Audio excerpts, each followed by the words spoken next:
नमस्कार बंधुरा, आमी प्रियंका रान्नाघरे तोमादेर सबाइके स्वागत जानिए आज आमी तोमादेर संगे शेयर करते चलेछि आमार आरो एकटी नतुन रेसिपि। ताहले चले एसो देखे नाओ आज आमी तोमादेर संगे आमार कोन नतुन रेसिपिटी शेयर करते चलेछि।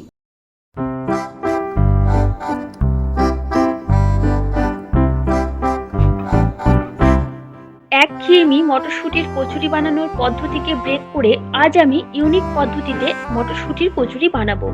কিভাবে আমি বিশেষ একটি পদ্ধতিতে মটরশুটির কচুরিটা বানাই সেটা দেখতে হলে তোমাদের পুরো ভিডিওটা স্কিপ না করে দেখতে হবে। তাহলে দেখতে থাকো আমি কিভাবে একটা ইউনিক পদ্ধতিতে আজ মটরশুটির কচুরিটা বানিয়ে নিই।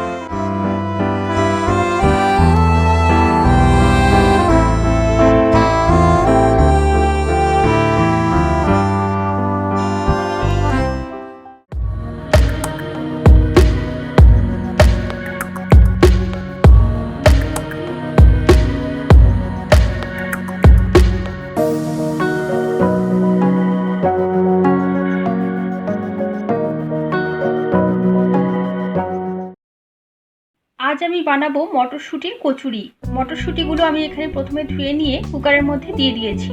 एखाने आमी दिये देब बेश किछुटा परिमाणे जल।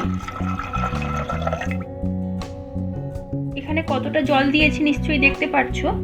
एरपर आमी एखाने दिये देब खूब सामान्य परिमाणे सर्षेर तेल। दिये देब हाफ चामच परिमाणे नुन। खूब सामान्य परिमाणे देब हलुद गुঁড়ো। দিয়ে দিলাম একটা বড় সাইজের কাঁচা লঙ্কা আর দেব হাফ চামচ পরিমাণে আদা বাটা। সমস্ত উপকরণ দেওয়া হয়ে গেছে। এখন আমি কুকারের ঢাকা বন্ধ করে 4টি সিটি দিয়ে নেব। কড়াইশুঁটিটা এখন সিদ্ধ হয়ে গেছে, তবে এর মধ্যে অনেকটা পরিমাণে জল রয়েছে। এই জলটার মধ্যে সিদ্ধ করার সময় আমি বেশ কিছু মশলা দিয়েছি, তাই কড়াইয়ে দিয়ে আমি এখন এই জলটাকে একটু শুকিয়ে নেব। মটরশুঁটিগুলোকে জল সমেত আমি কড়াইয়ের মধ্যে দিয়ে দিয়েছি। জলটা টেনে গেলেই আমি মটরশুঁটিগুলোকে কড়াই থেকে নামিয়ে নেব।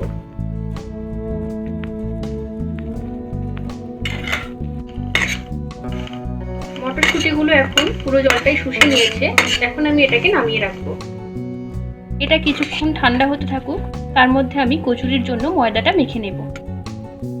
এখানে আমি কচুরির জন্য ময়দা নিয়ে নিচ্ছি বেশ কিছুটা পরিমাণে নুন। ময়মের জন্য দিয়ে দিচ্ছি কিছুটা তেল। এখানে আমি গরম জল নিয়ে নিয়েছি। প্রথমেই আমি শুকনো উপকরণগুলো ভালো করে মেখে নেব। শুকনো উপকরণ দিয়ে ময়দাটা মেখে নেওয়া হয়ে গেছে। এখন আমি এখানে দিয়ে দেব গরম জল। অল্প অল্প করে জল দিয়ে আমি ময়দাটা মেখে নেব। জলটা খুব গরম আছে, তাই আমি হাতা করে একটু মেখে নিচ্ছি প্রথমে।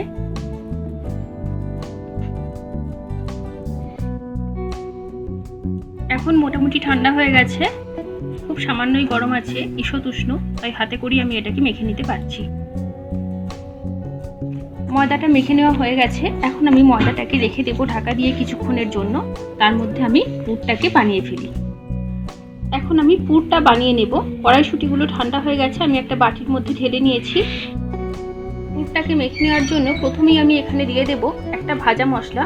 বেশ কিছুটা পরিমাণে আমি ভাজা মশলা এখানে দিলাম। এই ভাজা মশলাটার মধ্যে আছে মৌরি, জিরে আর শুকনো লঙ্কা। শুকনো খোলায় ভেজে নিয়ে এটাকে আমি মিক্সিতে গুঁড়ো করে নিয়েছি। দিয়ে দেব 1 চামচ চাট মশলা। কড়াইশুঁটি থেকে একটা বাজে গন্ধ বেরোয়, এই দুটো মশলা দেওয়ার ফলে সেই গন্ধটাও চলে যাবে এবং খুব সুন্দর একটা স্মেল আসবে। এরপর এর মধ্যে আমি দিয়ে দেব বেশ কিছুটা পরিমাণে চিনি। এখন আমি হাত দিয়ে মটরশুঁটির পুরটাকে ভালো করে মেখে নেব। পুরটাকে আমি রেডি করে ফেলেছি। এখন বাকি কচুরিগুলোকে বেলে ভেজে নেওয়ার। কচুরিগুলো কিন্তু আমি পুর ভরে বেলবো না। কিভাবে আমি কচুরিগুলোকে বেলি আর ভাজি সেটা দেখার জন্য পুরো ভিডিওটা দেখতে হবে, কারণ মটরশুঁটির কচুরিটা আমি একটু অন্যভাবে বেলে ভাজবো এবং পুরটাও আমি একটু অন্যভাবেই ভরবো। বেশ কিছুক্ষণ পর আমি ফিরে এলাম। এখন আমি ময়দাটাকে আর একবার ভালো করে মেখে নেব। তারপর এটা থেকে আমি লেচি করে নেব। লেচি করে নেওয়া হয়ে গেছে। এবার পালা বেলে পুর ভরার। কিভাবে আমি বেলি আর পুর ভরি সেটাই তোমাদের দেখানোর। প্রথমে দেখো আমি একটা একটা করে লুচি এখানে বেলে নিয়েছি। এরপর কিভাবে পুর ভরি দেখো। এখানে আমি একটা লুচি নিয়ে নিয়েছি, এর মধ্যে আমি পুরটাকে দিয়ে দেব। একটু ছড়িয়ে ছড়িয়ে পুরটাকে আমি এখানে দিয়ে দেব। এইভাবে আমি এখানে একটু ছড়িয়ে ছড়িয়ে পুরটাকে দিয়ে দিলাম। এরপর ওপর থেকে আরও একটা লুচি আমি দিয়ে দিলাম। এবারে চিপে চিপে ভালো করে দুটো লুচিকে আমি একসঙ্গে একটু সেট করে নিচ্ছি। এরপর ঠিক এইভাবে আমি একটু পাকিয়ে নেব, তারপর একটা সুন্দর ডিজাইন করে নেব। দেখো আমি এইভাবে হাত দিয়ে দিয়ে পুরোটাকে গোল করে সুন্দর একটা শেপ দিয়ে নিয়েছি। এরপর আমি এর মধ্যে একটা ডিজাইন করে দেব। আমি একটা চামচ নিয়ে নিয়েছি, চামচে করে ঠিক এইভাবে কেটে কেটে একটু কোনাকুনি করে কেটে আমি একটা ডিজাইন করে নেব। খুব সুন্দরভাবে আমি এখানে পুর ভরে নিয়েছি। আরও একটা কচুরি আমি তোমাদের এইভাবে পুর ভরে দেখাচ্ছি। আমি এখানে আরও একটা লুচি বেলে নিয়েছি। এরপর আমি এর মধ্যেও আরও কিছুটা পুর এইভাবে দিয়ে দিচ্ছি। গোল করে পুরটাকে আমি দিয়ে দিয়েছি একটু ছড়িয়ে। এর ওপর থেকে আমি একটা লুচি দিয়ে দিলাম। এরপর হাতের সাহায্যে আমি প্রথমে থেকে একটু চেপে চেপে সেট করে নেব। তারপর এইভাবে এটাকে ঘুরিয়ে ঘুরিয়ে গোল করে নেব। ঘুরিয়ে ঘুরিয়ে গোল একটা শেপ দিয়েছি। এরপর আমি এখান থেকে ডিজাইন করব। খুব বেশি জোরে চাপ দেওয়া যাবে না, তাহলে ছিঁড়ে যাবে। হালকাভাবে একটা দাগ এখানে দিয়ে দিয়ে আমি একটা ডিজাইন করে নিচ্ছি। ডিজাইন করার পর কত সুন্দর দেখতে হচ্ছে দেখো। ভাজার পরেও খুব সুন্দর দেখতে হবে। বাকি কচুরিগুলো ঠিক এইভাবেই বেলে নিয়ে পুর ভরে আমি ফিরে আসছি ভাজার জন্য। বেশ কয়েকটা কচুরি আমি এখানে বেলে নিয়েছি। এখন আমি এগুলোকে ভেজে নেব। কড়াইয়ে আমি সাদা তেল দিয়ে দিয়েছি, তেল এখন গরম হয়ে গেছে। এরপর আমি একটা একটা করে কচুরি এখানে দেব আর ভেজে নেব। কিভাবে আমি কচুরিগুলো ভাজি সেটা তোমরা দেখে নাও।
তেল থেকে গরম ভেজে নিয়েই আমি চলে এলাম কচুরিগুলোকে তোমাদের দেখানোর জন্য যে কতটা সুন্দর দেখতে হয়েছে এই কচুরিগুলো। তোমরাও কিন্তু তোমাদের বাড়িতে এইভাবে কচুরি বানিয়ে খাওয়াতে পারো। মটরশুঁটির কচুরি আমরা বাড়িতে সবাই বানিয়ে থাকি, কিন্তু সেটা একটু অন্য পদ্ধতিতে করা হয়। আজ আমি এটা অন্য পদ্ধতিতে বানালাম। এইভাবে তোমরা বানিয়ে দেখতে পারো যে এটা খেতে তোমাদের কেমন লাগবে। আশা করছি ভালোই লাগবে, কারণ এইভাবে কচুরি বানালে কচুরিগুলো খুবই তুলতুলে হয় এবং এর টেস্ট খুবই ভালো হয়। তো আমি এখন বাকি কচুরিগুলোকে ভেজে নেব। তোমাদেরকে দেখানোর জন্যই জাস্ট এই কটা ভেজে আমি আনলাম।